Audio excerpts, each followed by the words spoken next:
Welcome to my channel. Today our topic is nuclear transmutation. Very most important topic. Nuclear physics को हमने start किया हुआ था. Basic concept को लेके चलेंगे बहुत इजी एंड सिंपल वे में. तो स्टेप बाय स्टेप चीज़ों को लेके चलेंगे ताकि आप लोगों की मैक्सिमम प्रिपरेशन हो. आपके मकसद यहाँ पे जो पढ़ाने का ये है कि चीज़ें आपको डिफरेंट बुक्स के अंदर मिल जाएंगी, लेकिन यहाँ पे हम इजी वे में चीज़ों को लेके चलेंगे ताकि यहाँ पे आप कुछ डिफरेंट सीखें.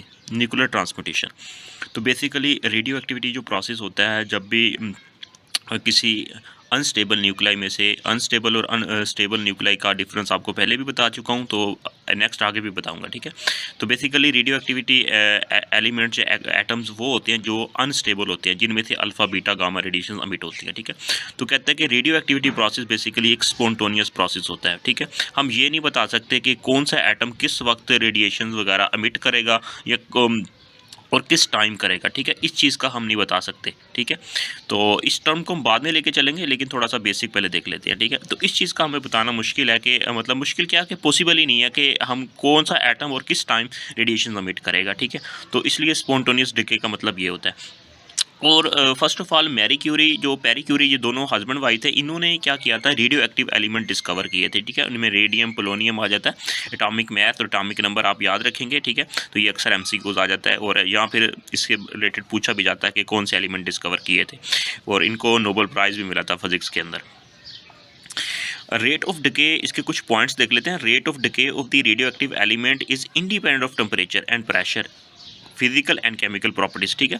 तो बेसिकली रेट ऑफ डिके जो होता है ना, तो ये इस टेम्परेचर के ऊपर, प्रेशर के ऊपर, ये फिजिकल केमिकल प्रॉपर्टीज की इसके ऊपर डिपेंड नहीं करता. Decay radio active decay process पे डिपेंड नहीं करता. ठीक है. तो radio active decay is the spontaneous process, it is independent of the temperature and pressure of the surrounding. ठीक है. इंपॉर्टेंट बात थी ये. अब हम बात कर लेते हैं नेक्स्ट. ट्रांसपोर्टेशन बेसिकली इसको डिफाइन करते हैं the change from one form to another. मतलब कि बेसिकली एटम जो होते हैं ना, वो जो एलिमेंट होते हैं वो डके होने के बाद एक फॉर्म से दूसरे फॉर्म में कन्वर्ट हो जाते हैं. उसको ट्रांसमुटेशंस का नाम देते हैं. ट्रांसमुटेशन ट्रांसफर से आया basically. The nuclear will change into the another nuclei with while the process of the radio activity. Radio activity process के दौरान जो न्यूक्लाई होते हैं, बेसिकली न्यूक्लाई न्यूक्लियस को बोलते हैं. ठीक है. और उसमें अल्फा जो न्यूक्लियस के अंदर प्रोटॉन न्यूट्रॉन वगैरह जो होते हैं, ठीक है, वो रेडियो एक्टिव प्रोसेस के दौरान न्यूक्लाई जो होते हैं ना, बेसिकली वो चेंज होती है अदर एटम के अंदर. ठीक है. आफ्टर डिकेइंग उसको कहते हैं ट्रांसम्यूटेशंस. ठीक है. अब रेडियो एक्टिविटी बेसिकली हमारे पास नेचुरल ट्रांसमिशन भी होता है और आर्टिफिशियल ट्रांसम्यूटेशन भी होता है. बेसिकली हम कुदरती तौर पर भी हम कह सकते हैं कि कुछ ऐसे एटम्स होते हैं वो खुद ब खुद अल्फ़ा बीटा गामा रेडिएशन वगैरह अमिट करते रहते हैं. ठीक है. अल्फ़ा बीटा और गामा, इस चीज़ से आपको पता होगा. इसी तरह आर्टिफिशियल मतलब कि हम खुद से भी ऐसे स्टेबल न्यूक्लाई को अनस्टेबल बना सकते हैं जो वो भी अल्फ़ा बीटा गामा रेडिएशन अमिट करते हैं. ठीक है. और ये आर्टिफिशियल ये ट्रांसपोर्टेशन जो होता है ना, ये बेसिकली 1919 में 1919 में रदरफोर्ड ने इस चीज़ को बताया था, इस चीज़ को ऑब्जर्व किया था, इस चीज़ का एक्सपेरिमेंट करके बताया था कि हम स्टेबल न्यूक्लियाई को भी अनस्टेबल बना सकते हैं.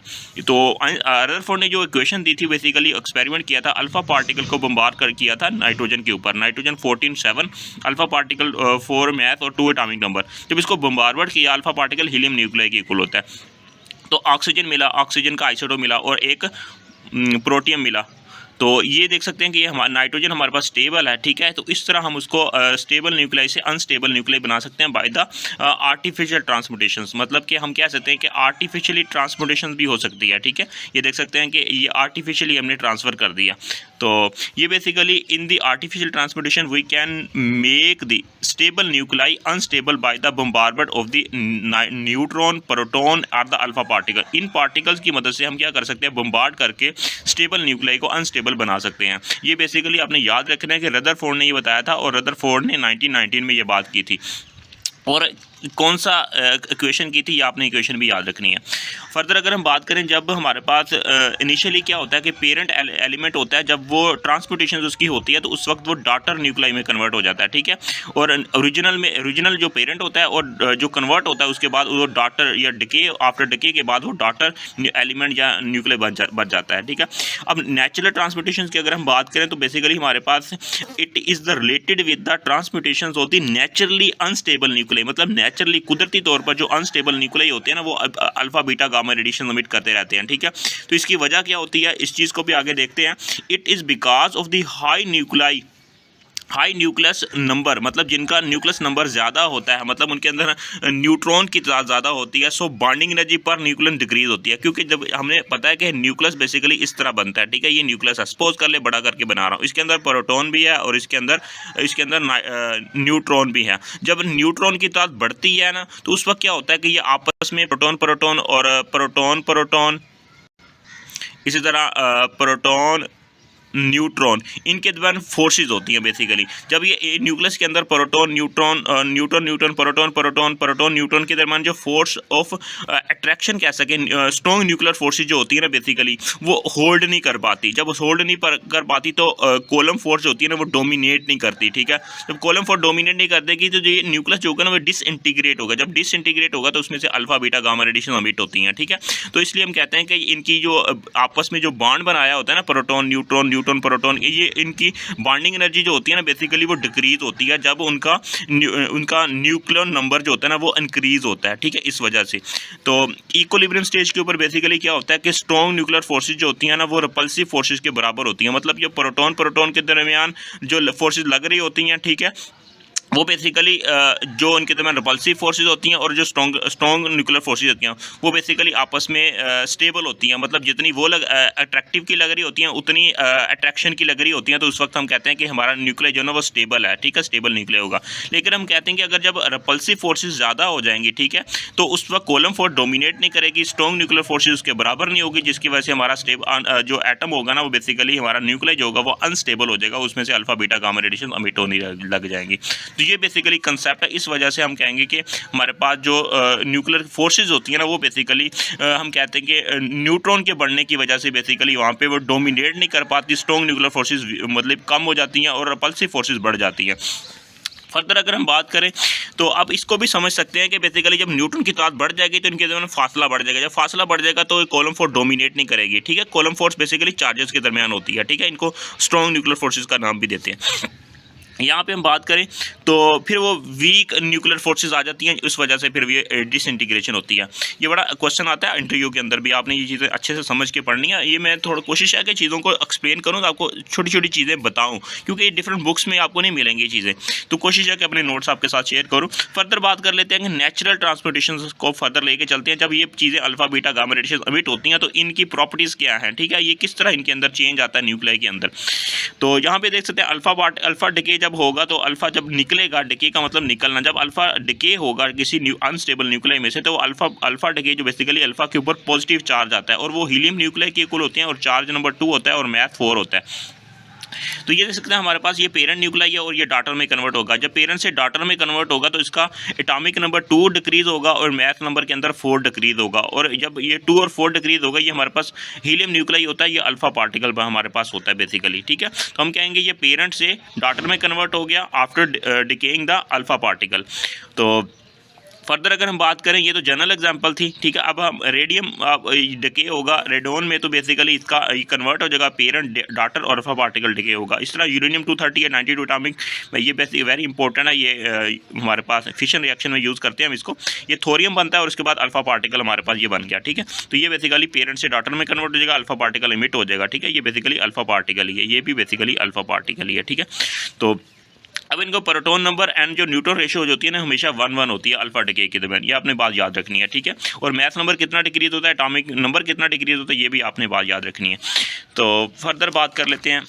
अब जब बीटा डिके होगा ना बेसिकली, अब बीटा डिके में जब अनस्टेबल न्यूक्लियर में से जब बीटा निकलेगा तो उस वक्त उसके ऊपर नेगेटिव चार्ज होता है और ये फास्ट मूविंग इलेक्ट्रॉन्स होते हैं बेसिकली, ठीक है। अब ये फास्ट मूविंग इलेक्ट्रॉन जो होते हैं ना, बीटा डिके पॉजिटिव भी हो सकता है नेगेटिव भी हो सकता है, ठीक है। ये आपने बात याद रखनी है। अक्सर आपने बीटा नेगेटिव में भी पढ़ा होगा, बीटा नेगेटिव या उसको बीटा पॉजिटिव इस तरह, ठीक है। ये बेसिकली होता क्या है इसके अंदर, इस चीज़ को भी आगे देखते हैं।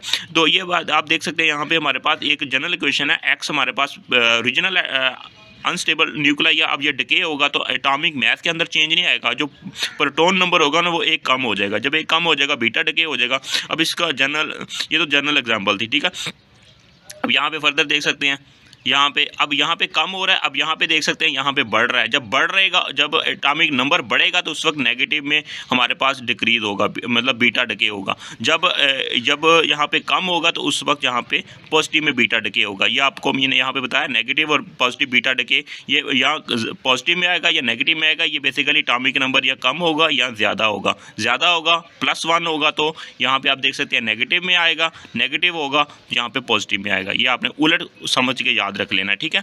तो ये बेसिकली होता क्या, इसकी रीज़न क्या, it is related to the neutron decay. Basically nucleus के अंदर क्या होता है कि न्यूट्रॉन जो होता है ना, वो बेसिकली डिके होता है और यहाँ पे प्रोटॉन बनेगा और यहाँ पे इलेक्ट्रॉन एमिट होगा नेगेटिव में, ठीक है। बेसिकली ये हमारे पास इस तरह न्यूट्रॉन के डिके होने से होता है। बेसिकली ये अब न्यूट्रॉन डिके के ऊपर डिपेंड करता है कि क्या एमिट कर रहा है, ठीक है। इस तरह वो कन्वर्जन हो रही है। यहाँ पे हम जनरल एग्जांपल, यहाँ पे एक एग्जांपल लेके चलते हैं। ये तो बिल्कुल मैंने यहाँ पे जनरल बताया था। यहाँ पे आप देख सकते हैं, तो ये हमारे पास थोरियम है और यहाँ पे हमारे पास ये कन्वर्ट हो जाएगा 23491 में, और यहाँ पे नेगेटिव में बीटा डिके हो जाएगा। और negative beta decay basically electrons ही होते हैं, फास्ट मूविंग। यहाँ पे मैं थोड़ा सा सिंपल करके लिखा हुआ, जब एक न्यूट्रॉन डिके होता है तो इस दौरान प्रोटॉन बनता है और बीटा निकलता है। तो ये आप देख सकते हैं general equation A = Z+N, atomic mass, atomic number, neutron. यहाँ पे अगर +1, अगर एटॉमिक नंबर में +1 करेंगे तो न्यूट्रॉन एक कम होगा, तो टोटल इक्वेशन जो होगी वो रिमेन्स कांस्टेंट होगी। यहाँ पे लॉ ऑफ कंजर्वेशन को भी यहाँ पे ओबे कर रही है क्वेश्चन, ठीक है। तो जब अब देख लेते हैं यहाँ पे गामा डिके जब होगा उस वक्त क्या होगा कि नो चार्ज नो मैस, इसका मैस भी नहीं होता और चार्ज भी नहीं होता, ठीक है। बेसिकली इसमें होता है कि they are the high energy radiations होती हैं, ठीक है।